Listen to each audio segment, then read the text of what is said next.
Bonjour, c'est Sarah du blog et de la chaîne YouTube Chill & Art. Je me lance aujourd'hui dans une nouvelle aventure, celle du podcast.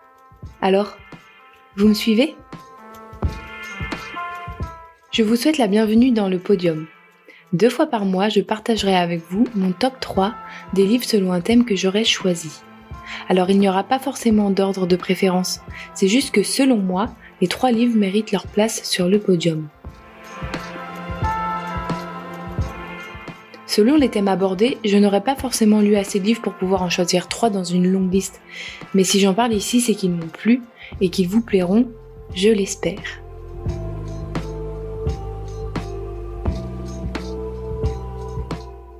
Un thème, 2 émissions par mois, 3 livres. 3, 2, 1. Alors, qui mérite sa place sur le podium ?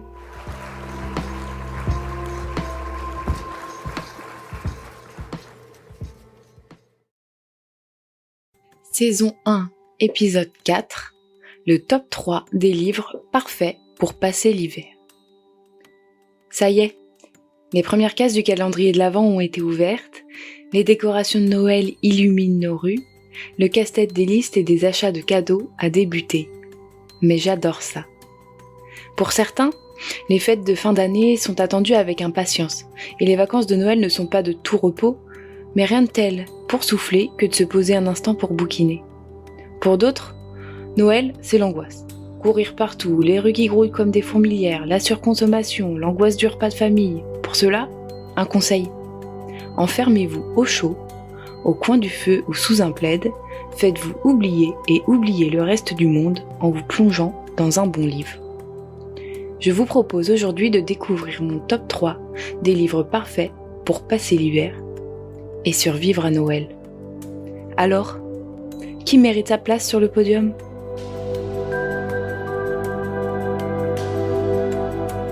Pour commencer, je voudrais vous parler du roman Le poids de la neige de l'auteur québécois Christian Gay-Poliquin.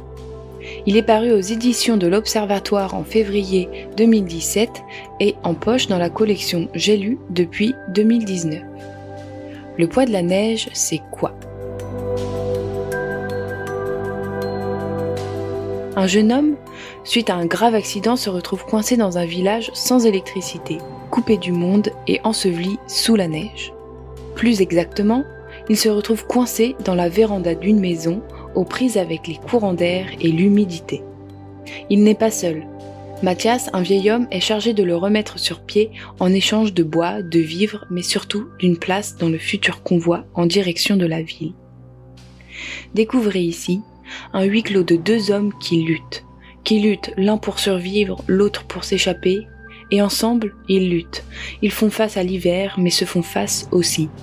Il s'agit d'un duel homme contre nature, mais aussi homme contre homme. Ce livre porte bien son titre.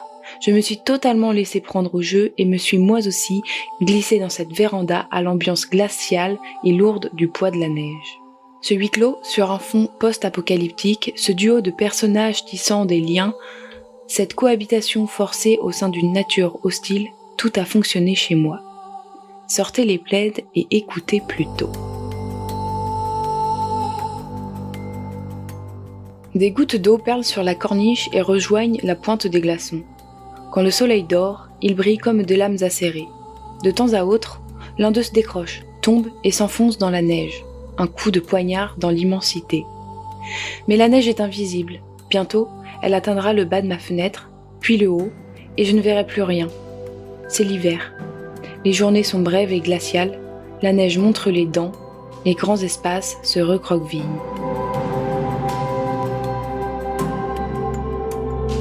L'auteur livre ici un roman où la neige prend presque la forme d'un personnage tant elle est importante. Sa plume est à la fois brute et poétique, et cela au profit du récit et de l'atmosphère. Le lecteur ressent le froid et l'oppression qui montent. Le point de vue choisi par le romancier, celui du jeune homme, crée un suspense qui ne fait que croître.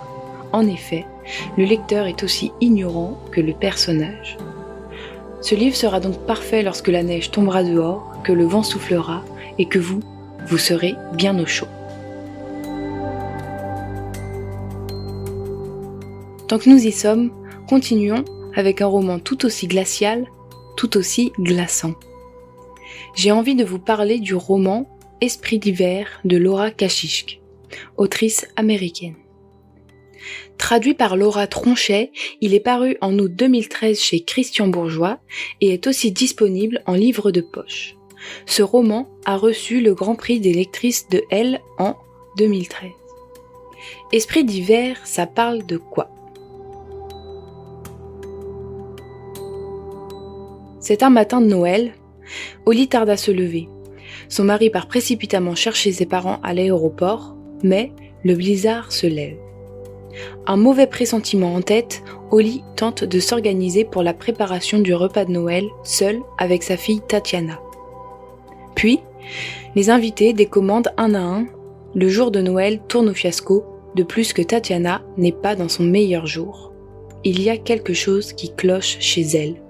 Mais quoi ? Vous l'aurez compris, ce roman est aussi un huis clos. Cette fois-ci, c'est une mère et sa fille qui se retrouvent coincées toutes les deux à cause de la tempête. Ici, en dehors d'un huis clos, la romancière nous livre un véritable thriller psychologique avec une tension qui monte crescendo tout au long du récit. Et cette phrase qui revient tout du long, quelque chose les avait suivis depuis la Russie jusque chez eux.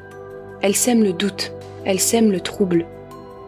J'ai été conquise par cette journée de Noël qui vire au cauchemar. Écoutez ça. Et Holly pensa alors, je dois l'écrire avant que cela ne m'échappe. Elle avait déjà ressenti ça plus jeune, l'envie presque paniquée d'écrire à propos d'une chose qu'elle avait entreaperçue, de la fixer sur la page avant qu'elle ne file à nouveau. Certaines fois, il avait failli lui soulever le cœur, ce désir d'arracher d'un coup sec cette chose d'elle et de la transposer en mots avant qu'elle ne se dissimule derrière un organe au plus profond de son corps. Un organe un peu bordeaux qui ressemblerait à un foie ou à des ouïes et qu'elle devrait extirper par l'arrière comme si elle le sortait du bout des doigts d'une carcasse de dinde si jamais elle voulait l'atteindre une nouvelle fois. Voilà ce que Holly avait ressenti chaque fois qu'elle écrivait un poème et pourquoi elle avait cessé d'en écrire.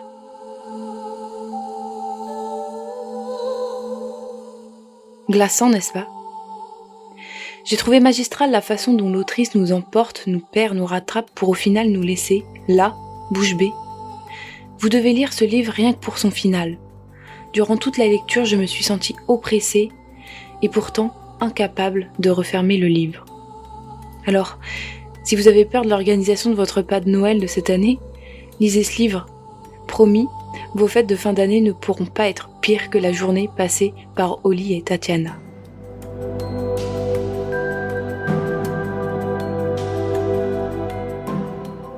Ça y est, je crois que nous avons notre dose de romans glaçants, de huis clos, de neige et de tempête pour l'hiver. J'ai donc envie de vous réchauffer avec le dernier roman du jour. Il s'agit de Chaleur du romancier suisse Joseph Incardona. Chaleur est paru aux éditions Finitude en 2017 et est aussi disponible en poche dans la collection Pocket. Il a obtenu le prix du Polar Roman 2017. Alors, Chaleur va-t-il vraiment nous réchauffer ?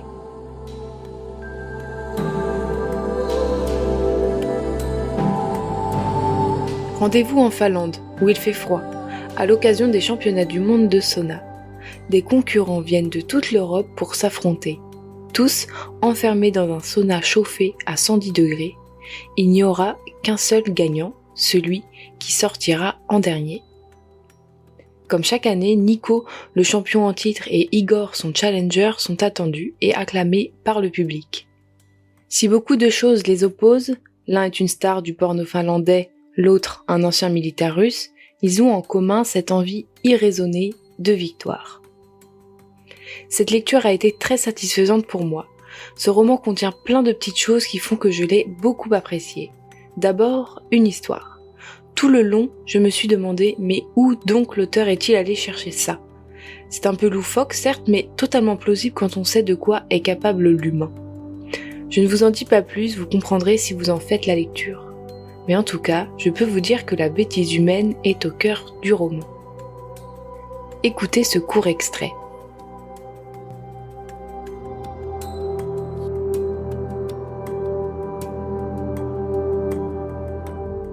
Mais surtout, l'eau cristalline fait grimper d'un coup l'humidité ambiante. Les vitres se pacifient, le public disparaît derrière la buée, et cette sublime montée de chaleur est de la pure et simple torture amplifiée, aussi raffinée que l'eau elle-même, le moment que préfère Igor, celui qui lui arrache une sorte de sourire dément et fait craindre à ses adversaires que ce type soit cinglé. En général, c'est après la deuxième humidification que les plus faibles cèdent. Parfois, il suffit qu'un premier concurrent capitule pour que d'autres abandonnent et sortent ainsi groupés. Et chaque fois que l'un d'eux quitte la boîte en titubant, on observe un regain d'énergie chez les autres. La sortie est définitive, ceux qui restent le savent.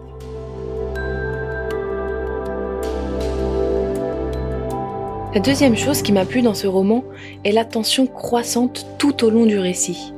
Je l'ai dévoré car une fois le championnat lancé, le suspense ne redescend plus. Enfin, j'ai adoré les personnages d'Igor et Nico. Tous les deux sont pathétiques, dérangeants, un peu losers sur les bords, mais tellement attachants.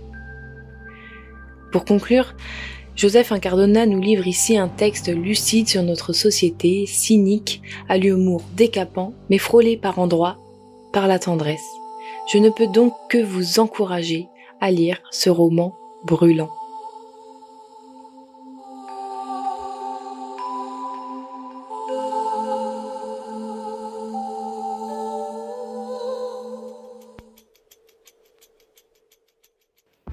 Merci à vous d'avoir écouté le podium. J'espère que cette émission vous a plu. C'est tout nouveau pour moi. Si c'est le cas, n'hésitez pas à vous abonner au podium sur vos plateformes de podcast ou de streaming. Rendez-vous sur Instagram, sur mon compte Chill and Art Insta ou sur YouTube. J'aimerais remercier J-Solo pour la musique et l'ambiance sonore. N'hésitez pas à aller faire un tour sur Spotify et sur son compte YouTube, ça lui fera plaisir. Merci.